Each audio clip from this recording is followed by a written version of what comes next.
जैसे कि मैंने पहले बताया कि एंड्रॉयड और आईओएस दो बड़े प्लेटफॉर्म्स हैं। इसके अलावा अमेज़न का भी प्लेटफॉर्म है और जितने भी मोबाइल प्लेटफॉर्म्स आ रहे हैं उनमें भी काफ़ी ऐप स्टोर्स आ चुके हैं और बहुत सारे वेब पे भी ऐप स्टोर्स आ गए हैं, जिसमें क्रोम का एक बड़ा क्रोम ऐप स्टोर के नाम से या क्रोम स्टोर के नाम से भी एक नया इकोसिस्टम बिल्ड हो रहा है, जहाँ पर आप क्रोम की एक्सटेंशन डाउनलोड करते हैं। फायरफॉक्स का अपना एक ऐप स्टोर का इकोसिस्टम है और हो सकता है कि माइक्रोसॉफ्ट जब अपना एज लॉन्च करे उनका भी विंडोज़ का एक अपना ऐप का सिस्टम है। लेकिन अभी हम बात करेंगे मोबाइल के ऐप स्टोर्स की, जिसमें एंड्रॉयड का प्ले स्टोर है और आईओएस का ऐप स्टोर है। इनमें मेजर डिफरेंसेस क्या हैं? सो मैं चाहूँगा कि मैं आपको एंड्रॉयड और आईओएस में डिफरेंस बता दूँ कि दोनों की क्या अपॉर्चुनिटी हैं, ताकि जब आप इसमें काम करना शुरू करें, आपको समझ आ जाए कि दोनों में ज़्यादा बेहतर कौन-सा है। तो सबसे पहली चीज़ याद रखें कि एंड्रॉयड जो है वो ओपन सोर्स है। ओपन सोर्स का मतलब क्या है कि एंड्रॉयड का कोड ओपन है, उसको ऑन तो गूगल करता है, लेकिन उसका ओपन होने का मतलब ये है कि वो कोई भी कोड उसको एडिट कर सकता है और उसको चेंज कर सकता है, उसमें एनहांसमेंट कर सकता है और उसके बाद उसको मेन जो है कोड सोर्स जो उसके मेन सोर्स कोड में अपना कोड ऐड कर सकता है। इससे फ़ायदा क्या होता है? ओपन सोर्स सॉफ्टवेयर्स का फ़ायदा ये होता है कि जो भी चीज़ ओपन सोर्स होती है वो सब डेवलपर्स मिल के एक कम्युनिटी बन जाते हैं और कम्युनिटी बन के एक चीज़ को ग्रो करते हैं। वर्डप्रेस भी इसीलिए दुनिया का सबसे बड़ा सीएमएस इसलिए बन गया कि 30% of the web runs on WordPress, यानी कि दुनिया की 30% वेबसाइट्स जो हैं वर्डप्रेस के ऊपर रन करती हैं।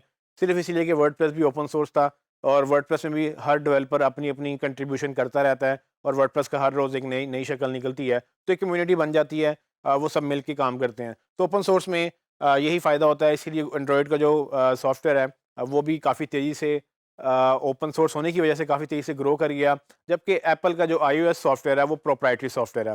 प्रोप्राइटरी सॉफ्टवेयर का मतलब ये है कि सिर्फ़ उसमें एप्पल की टीम काम करेगी, उसमें कोई और काम नहीं करेगा। वो अपना कोड किसी को दिखाते भी नहीं हैं और वो मतलब प्रोप्राइटरी सॉफ्टवेयर है, तो उनका उनका कोड एक लॉक्ड कोड है। सिर्फ़ उनके डेवलपर को ही पता है और वो अब वही जो चेंजेज़ करेंगे सिर्फ़ वही चेंजेज़ आएँगी। इससे फ़ायदा ये होता है कि वो कंट्रोल उनके उनकी चीज़ें उनके कंट्रोल में चीज़ें रहती हैं, लेकिन नुकसान भी होता है। नुकसान ये होता है कि आपको कम्युनिटी की सपोर्ट नहीं मिलती, ज़्यादा दिमाग नहीं लगे हुए होते उसके ऊपर और वो बड़ी लिमिटेड सी एक अप्रोच होती है जो सिर्फ़ एक टीम की ज़िम्मेदारी होती है कि उसको ग्रो करना है। सो ओपन सोर्स हमेशा दुनिया में बड़ी तेज़ी से फैलता है और एंड्रॉयड के भी एक यही रीज़न है और हो सकता है कि आने वाले वक्तों में शायद आईओएस भी जो है वो अपना सोर्स कोड ओपन कर दे, लेकिन ये कंपनी के ऊपर डिपेंड करता है कि वो किस किस तरह से उसको लेके चलती हैं। अच्छा, अब ओपन सोर्स होने की वजह से और फ्री होने की वजह से एंड्रॉयड हर डिवाइस में इंस्टॉल भी हो जाता है। एक और जो बड़ा रीज़न डिफरेंस है, एंड्रॉयड में लिमिटेशन नहीं है। गूगल कहता है कि आप अपना हार्डवेयर लेकर आएँ, मतलब आप अपनी मोबाइल बनाने वाली कंपनी ले आएँ, आप मोबाइल बनाते हैं, आप मेरा सॉफ्टवेयर लगाएँ और आप मोबाइल चलाएँ।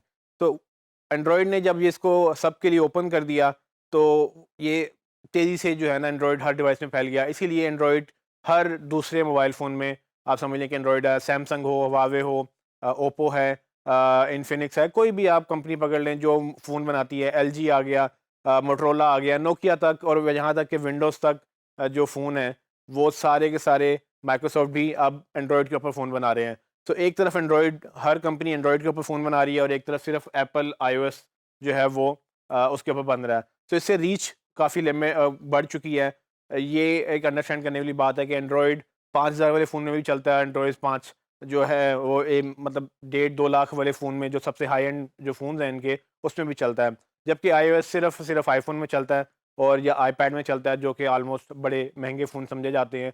सो इसमें जो मेन डिफ़रेंस ये है कि एंड्रॉयड की ऑडियंस इतनी डाइवर्सिफ़ाई होने की वजह से कम पैसों से लेकर ज़्यादा से ज़्यादा पैसों तक भी ऑडियंस मिलती है, जबकि आईओएस में आपको प्रीमियम ऑडियंस मिलती है, क्योंकि जो बंदा 1 डेढ़ लाख, 2 लाख और अब तकरीबन जो नए फ़ोन आ रहे हैं वो तकरीबन 3 लाख तक पाकिस्तानी रुपीस फ़ोन चले गए हैं। तो जो इतने फ़ोन अफ़ोर्ड करते हैं, ज़ाहिर बात है वो इतनी सख्त भी रखते हैं कि वो ऐप बाय करेंगे, गेम्स बाय करेंगे, वो ऐप स्टोर के ऊपर पैसे भी खर्च करेंगे। सो इसीलिए एंड्रॉयड की ऑडियंस को लोग अक्सर समझते हैं कि low quality, less paying audience है, जबकि आईफ़ोन की audience basically high quality, high paying audience है और यही वजह है कि एप्पल के रेवेन्यूज़ बहुत ज़्यादा हैं और जो एप्पल के जो आईफ़ोन के जो ऐप स्टोर के रेवेन्यूज़ हैं, वो ऑलमोस्ट पूरे एंड्रॉयड से डबल हैं। हालाँकि एंड्रॉयड कितनी डिवाइसेज़ में चलता है, एंड्रॉयड की डिवाइसेज़ अनलिमिटेड हैं, लेकिन फिर भी उसका रेवेन्यू आईओएस से आधा है, कि उसमें इतने ज़्यादा लोग होने के बावजूद इतने पैसे खर्च नहीं करते, इसमें कम लोग होने के बावजूद उससे ज़्यादा पैसे खर्च करते हैं। तो ये इसको कहते हैं परचेज़िंग पावर, यानी कि आप कुव्वत ख़रीद कह लें इसको उर्दू में, लेकिन ये बेसिकली इस तरह से है कि क्योंकि लोग हाई एंड पैसे खर्चने वाले हैं वहाँ पर कम है, तो ये मेजर डिफरेंस है। जब आप ऐप लॉन्च करेंगे तो आपने ये याद रखना है कि आप कहाँ पर किस प्लेटफॉर्म पे क्या एक्सपेक्ट करेंगे। तो अगर आपकी ऐप पेड ऐप है तो वो iOS से ज़्यादा लोग प्रेफर करते हैं, क्योंकि iOS पे लोग पैसे खर्चते हैं और आपके जो डेवलपर्स हैं उनको वहाँ पर जाना इसलिए अच्छा लगता है कि उनको अल्टीमेटली वो मसला नहीं होता कि ऑडियंस पैसे नहीं खर्चेगी या ऐप हमारी इंस्टॉल नहीं करेगी। एंड्रॉयड में अगर आप पेड ऐप में जा रहे हैं तो हो सकता है कि आपको इतना अच्छा फीडबैक ना मिले, लेकिन एंड्रॉयड पे एक और अपॉर्चुनिटी है, वो ये कि आप फ्री ऐप देकर अपने ऐड के थ्रू पैसे कमा सकते हैं, क्योंकि उसकी ऑडियंस बहुत बड़ी है, उसकी ऐड की रेवेन्यू बहुत ज़्यादा है। तो ये चीज़ें जो हैं मेजर प्लेटफॉर्म में डिफरेंस है, जबकि आपको ये अंडरस्टैंड करना है कि अगर आप दोनों में जाएँ तो आपके लिए बेनिफिशियल है, लेकिन स्ट्रैटेजी डिपेंड करेगी कि आप अल्टीमेटली क्या गोल्स एक्सपेक्ट कर रहे हैं। उसके अलावा जो है रीच, मैंने आपको बताया कि रीच एंड्रॉयड की ज़्यादा है, iOS की कम है, लेकिन iOS की में प्रॉफिटेबिलिटी ज़्यादा है और उसमें प्रॉफिटेबिलिटी कम है in terms of purchasing power के लोगों की क़ुव्वत ख़रीद कितनी है। उसके बाद ये है कि अल्टीमेटली अगर मैं कंक्लूड करूँ तो दोनों में ग्रोथ है। अगर आप ऐप लॉन्च कर रहे हैं तो आप दोनों में करें, ताकि ये ना हो कि एक बंदा जो iOS भी रखना चाहता है, एंड्रॉयड भी रखना चाहता है, लेकिन वो एक ही प्लेटफॉर्म पे आपकी ऐप डाउनलोड कर सकता है। तो कोशिश करें कि आप दोनों प्लेटफॉर्म पे मतलब इंस्टॉल करवाएं, यानी कि दोनों पे डेवलप करें। और अगर आप अपने आपकी ऐप नहीं है, मतलब कि आप किसी और की ऐप पे काम कर रहे हैं, आपको एज उन्होंने एसईओ या एएसओ कंसल्टेंट रखा हुआ है, तो आप उनको भी सजेस्ट करें कि आप मल्टीपल प्लेटफॉर्म्स पे जाएं।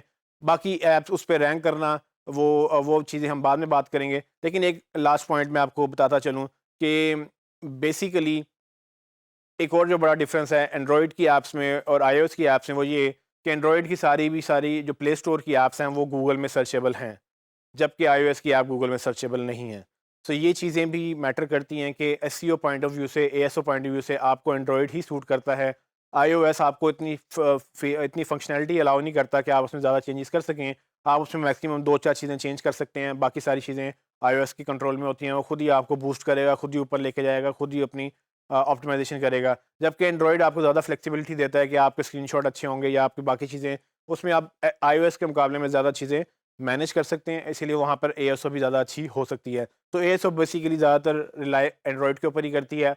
iOS में एएसओ का एज़ सच कोई कॉन्सेप्ट है नहीं, क्योंकि उसमें 5-6 चीज़ें करने के बाद आपके पास बिल्कुल जो है वो काम रहता नहीं है। तो ये मेजर चीज़ें बेसिक मैंने आपको डिफरेंस बता दिया, लेकिन इसको मज़ीद चल के मैं आपको एएसओ के बारे में बात करूँगा कि किस तरह से एएसओ जो है वो डिफरेंट है, और हमने कैसे एएसओ अगर करना है तो हमने उसमें क्या-क्या चीज़ें देखनी है और क्या-क्या फैक्टर्स हैं जो दोनों प्ले स्टोर्स या प्रेफरेबली एंड्रॉयड का प्ले स्टोर जो है वो देखता है, और उसको कैसे रैंक करना है।